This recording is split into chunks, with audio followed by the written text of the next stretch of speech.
let's start back at the beginning because your first tribal, whoo, it was messy and you were nervous enough to play your shot in the dark. How stressful was that whole experience? Oh my gosh, the first tribal was so intense, especially after that challenge. I was the puzzle caller and we lost, so it's easy to be the first vote. I walked up to the guys, they tell me, "Hey, the girls are going to vote you out." I go to the girls, they say, "Hey, the guys are going to vote you out." Oh my gosh. Okay, well, I guess that's that, guys. I'm playing my shot in the dark. So talk amongst yourselves. I don't have a vote anymore, but I'm going to let you know publicly that I'm playing my shot in the dark. What do I have to lose at this point if you guys are already going to vote me out?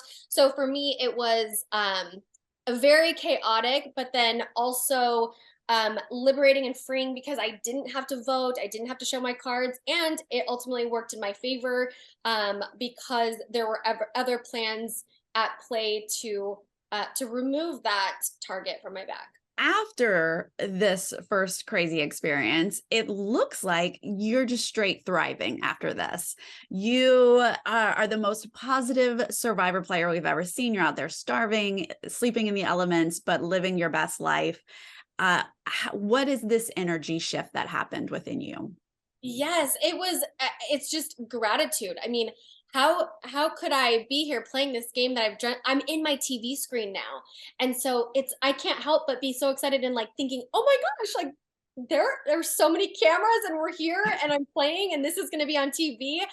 And all of those like real moments of being there and watching a dream come to fruition like this was an incredible feeling that I couldn't help but just grin at every moment. It's like, oh my gosh, tribal council. Oh my gosh, the challenge. Oh my gosh, the cameras. So I felt very grateful and I was happy to ride that wave of gratitude the entire time, no matter what was going to be thrown at me. You know, and you have kind of goals throughout. It's like I'm going to do everything I can to not be the first one voted out. I'm going to do everything I can to make merge. And each time you kind of it's like, oh my gosh, I actually like I didn't get voted out. Like I thought I was going to get voted out. The first tribal council, I used my shot in the dark. It saved me, and it didn't need to, but nonetheless, I didn't have to vote. Didn't have to show my cards. Now I'm in this perfect position of like I have the ability to go with Brandon and Lauren or with Matthew and Kane, and so it was a little pep in my step after that happened, and you have to just kind of ride those waves of energy and not let the game like you have to play the game, you can't let the game play you, and that's what I tried to stick to the entire time. We see Matthew leading you to what we know as a fake idol, but you spend the whole game, thinking you had a real one. How did that feel when you finally found out that it was fake and that your plant daddy set you up? I know. Oh my gosh, it was shocking. It felt surreal. It's like we've been living this surreal experience, but that moment, it's like you instantly start to rewind and go to the moment that you found it. It was like that was truly unbelievable. Finding that out. It's like, no, no. Because at every moment in the game, you're playing as if it's a real idol. So you're building strategy around having a real idol. You're also thinking about how you can leverage it, but then also you're having to mitigate the target that's on your back, and that's something that Lauren shared with me the very first moment I stepped back onto the Ratu beach. She said, "Hey, by the way, Carson is telling everybody that you have an idol. Matthew told him before he left." So I was very aware of the target that was on my back from that moment. So I had to start doing damage control immediately, and then having Kane leave, it was like, oh my gosh, I'm doing this damage control, and how am I going to have people believe that it actually left? So you're rewinding, and then all the time it's like you're talking about a fake idol though, but for us it was very, very real. And we played as if it was real. I'm grateful. It kind of gave me an additional pep in your step because you do play differently when you have an idol on hand. It's different when people know about it than if it is kept secret. But it was an interesting the tale of the idol that haunted me for season 44. It is it will yeah, it was a memorable moment. Are you grateful that you never played it? Yeah, I mean, it went out in the best way possible, not playing it, but also at the same time, I'm like, I kind of wanted the iconic moment of like playing the fake idol, having Jeff throw it in the fire, like really dramatic music. I kind of wanted to be a part of that. It would have been funny to laugh at it and, and cheer and to be just like shocked at that moment at tribal council where you think you have something and you're doing something big, and to see how a game shifts at that exact moment, all of that quick stuff that happens when you play a fake idol. I think it would have been brilliant to see it. I would have loved to be a part of it. I love being a part of the fake idol story. It's hilarious, and it's a job well done by Matthew making that. It looks like a real idol. The paper was even still really clean, and there was a moment in time where I thought, could it be fake? No, I've kept enough track of everybody. No one has time to make a fake idol. It's fine. And then a thought came to my mind and I remember saying this, like, oh, now I got to make a fake idol. Once I found my fake idol, I remember saying, I need to make a fake idol and use this paper to make, like, this is awesome. So it was just, which I kind of wish, like, the tale of the fake idol would have continued. It would have been hilarious to see that. After the Matt vote, it looks to us like there are these strong tribal lines with Ratu and Soka, but you kind of have Soka relationships. What were your relationship lines here? Were you Ratu strong only? Going over to Soka, you have to quickly pick up on whether or not they're going to let you in on accurate information.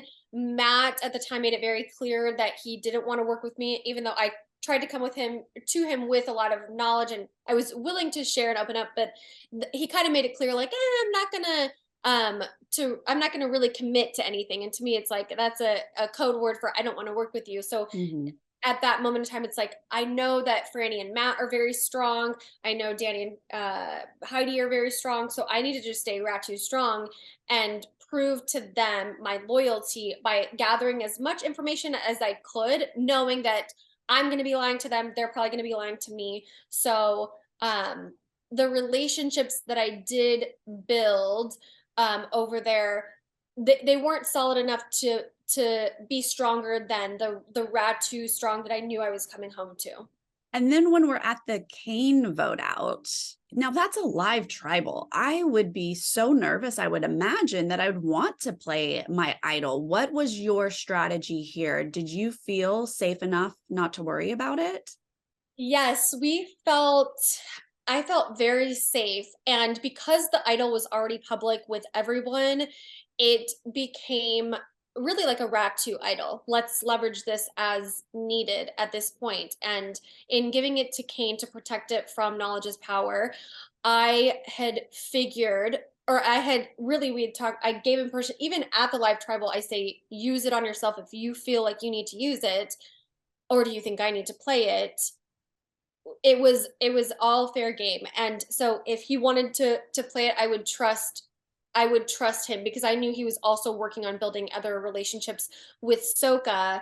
And so I was very trusting of that and confident in the vote.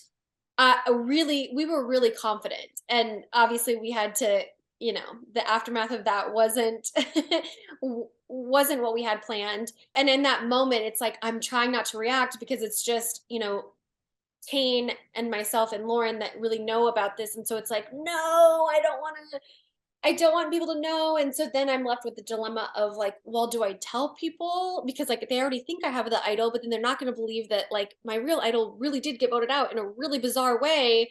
I hope that answers your question with with that moment in time of my idol walking out the door, being voted out the door. It was the worst feeling, but I had to kind of just like move. You always have to be moving forward. It's like you can't let that get you down. It's like, okay, I'm going to pivot and adapt to now my new situation and the new information that I have. Last week's vote, talk to me about deciding to flip. It looks to us like you're flipping. What made you vote with Carson? Yeah, I think that's a lot of what was not shown was because the idol was an overwhelming storyline, and they only have 42 minutes to tell everyone's story. And so part of my story is the relationships. I was focused on building a really strong social game while mitigating my risk and making sure that my threat level was always managed. Like, you guys don't see me, I'm not here, navigating the idol at the same time, but really focusing on building personal emotional connections with everyone, starting with at the merge. Jam Jam and I had a very close relationship immediately. Lauren and I watched the sunset on the very first night. I'll always remember that moment because it was the beginning of, okay, can we trust him? And he was always giving us correct information. He let us know that the Brandon vote was happening. So it's like, oh my gosh, like I'm trusting Jam Jam. And then improving us with the Franny vote, we said, please leave Carolyn out of this. Like, she cannot know about this. And he followed along. And at the same time, we also, at times it was a foursome conversation. Carson, Jam Jam, myself, and Lauren talking strategy and really building trust via the only way that you can, which is tribal council and how you vote. And if you stay true to your word, I'm going to believe you because you just demonstrated it by voting the way that we wanted you to vote. And it doesn't capture my relationship with Jam Jam, my relationship with Carson, because it was a very simple vote for us. It was like, okay, how can we guarantee that we're here, knowing that there may or may not be an idol or two? Worst case scenario, there's two idols played. How do we prevent it from being any of us? If there's a name on us, we need to be sure we have two as the offset. So that's going to be our insurance plan. So let's put 3 on Danny, 2 on Heidi. No matter what, if one of them writes, for example, Lauren's name down, we already have it covered by having Heidi's name. And so it was a very easy decision to write those names down and to guarantee that no matter what, if there was 2 idols played, 1 idol played, we were going to see the next morning. If you could sum up your entire experience with one word, what would it be? Ooh, transformational. Really? Yes, you have this experience of just like talking to the TV and saying what you would do. But then when you go out there, you're really having to navigate every single part, every single relationship, also the elements, which never was going to be a problem with me having to sleep by the fire every night. But it was transformational in that I left knowing that I can do anything now. I believe in myself to the utmost degree. It's like I'm so empowered by that experience and knowing that when you're pushed to your very edge, how do you meet it? And I'm going to meet it with gratitude and grace, even when it's the toughest moments. And you're playing for $1 million, so it's really high stakes. How are you going to meet that pressure? And for me, it's like, if you can meet these moments with gratitude, you're going to be okay. Mm-hmm. And that to me is something to take away for the real world, because it's like whenever you're in those pressure moments, you can kind of always tap into that and find a way to kind of move through each scenario with grace. It's like kind of, now I see things, I'm like, that's so silly. Like, do we really care about that? Because we have everything we need, so it's transformational in that way. Mindset, anything is possible. And just very empowering to have that experience out there testing your limits. Plus, you have a wand. Yes, the wand is always there. An extra little insurance plan. Bing. Thank you so much for your time today. Thank you so much. Appreciate you. Thank you. Thank you.